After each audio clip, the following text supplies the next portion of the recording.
حدیث میں آتا ہے کہ بیٹی رحمت ہے، جب بیوی بنتی ہے تو اسے فتنہ بنا دیا جاتا ہے. بھائی یہ فتنہ جو ہے وہ پنجابی والا نہیں ہے، عربی والا ہے، آزمائش. یہ کوئی نیگیٹو معنوں میں نہیں ہے، پازیٹو معنوں میں ہے. بخاری مسلم میں حدیث میں اپنے بات سب سے بڑا فتنہ تمہارے لیے تمہاری عورتیں چھوڑ کے جا رہا ہوں، یعنی ان کی وجہ سے تمہیں آزمایا جائے گا. قرآن میں ہے کہ اولاد بھی فتنہ ہے، بیویاں بھی فتنہ ہے، نہیں اس کے ذریعے اللہ تمہیں آزمائے گا. اس میں ان کی برائی نہیں بیان ہوئی بھی. آپ نے دیکھنا ہے کہ آپ نے بیوی بچوں کی ناجائز خواہشات کو پورا کرنے کے چکر میں انہیں بھی جہنم میں نہیں پھینکنا، نہ اپنے آپ کو. یہ مطلب ہے اس کا.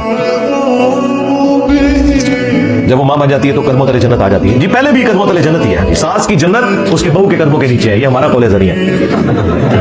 اگر اس نے جنت کمانی ہے دنیا میں بھی اور آخرت میں بھی تو اپنی بہو کی خدمت کر لے. اور بہو کی خدمت یہ نہیں ہے کہ اس نے پاؤں دبانے، خدمت یہ ہے کہ اسے بھی اپنی مرضی کی زندگی گزارنے دیں.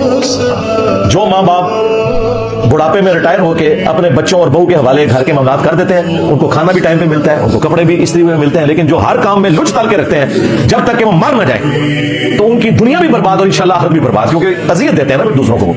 تو ریٹائر ہو جائیں بس، کامیاب زندگی.